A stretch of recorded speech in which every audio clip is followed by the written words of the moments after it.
La corteza cerebral.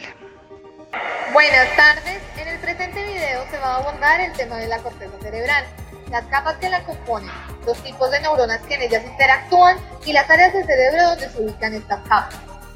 Para ello debemos describir qué es la corteza cerebral.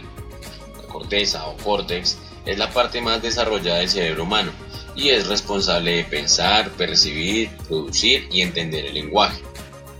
La mayor parte del procesamiento de la información ocurre en la corteza cerebral. Esta es un tejido nervioso que recubre los hemisferios del cerebro, compuesta por una fina lámina de neuronas con sus interconexiones. Está compuesta por sustancia gris y contiene aproximadamente 10.000 millones de neuronas.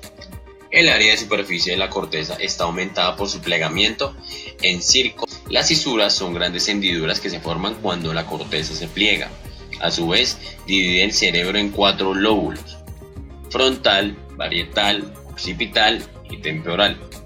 Las cisuras más conocidas son la cisura central o de Rolando, la cisura lateral o de Silvio, la cisura parietoccipital y la cisura longitudinal, la cual separa los dos hemisferios, derecho e izquierdo.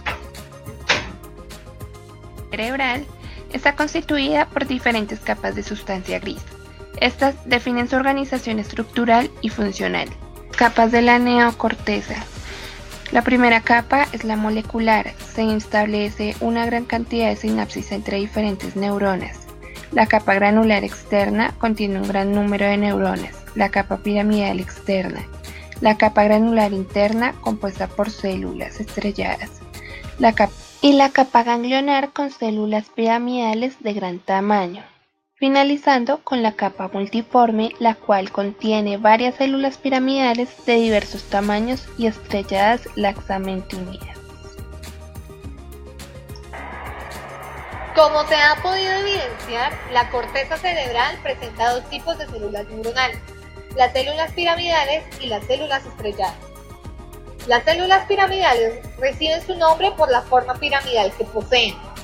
Son neuronas que varían mucho de tamaño, siendo unas de las más centrales.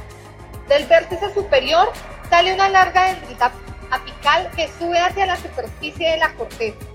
De la base de la célula salen dendritas basales que se extienden horizontalmente.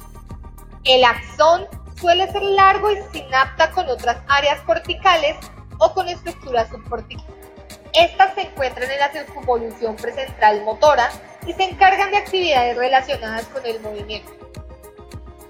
Por el contrario, las neuronas estrelladas son pequeñas neuronas de axón corto que no salen de la corteza. Son las principales interneuronas corticales. A pesar de que solo se presentan estos dos tipos de células, existen otros como las células horizontales o de Cajal, que son interneuronas que se encuentran en la capa más externa. Suelen desaparecer después del nacimiento. La corteza cerebral puede organizarse también en función de las actividades que se llevan a cabo en cada región. Determinadas zonas del córtex cerebral procesan señales específicas de naturaleza sensitiva, motora y de asociación. Las áreas sensitivas son regiones de corteza cerebral que reciben información La información accede al córtex cerebral principalmente a través de la mitad posterior de ambos hemisferios cerebrales. Las áreas primarias contienen las conexiones más directas con los receptores sensitivos periféricos. Estas reciben información tanto de las propias áreas de asociación primaria como de regiones inferiores del encéfalo. La tarea principal de las áreas de asociación y las áreas secundarias consiste en integrar las experiencias sensitivas para generar patrones de reconocimiento y de conducta. Las áreas motoras se encuentran en la parte anterior de los hemisferios. Se encargan de iniciar los procesos cerebrales relacionados con el movimiento y dar lugar a tal actividad. En la corteza cerebral encontramos un predominio de células piramidales con axones largos que envían órdenes motoras a los músculos. Estas regiones desempeñan actividades como los procesos de memoria y cognición, la gestión de emociones y el desarrollo del razonamiento, la voluntad o el juicio. Asimismo, las áreas de asociación desempeñan un papel especialmente importante.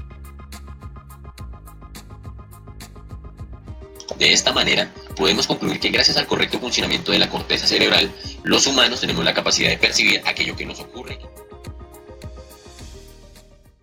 created using Powtoon.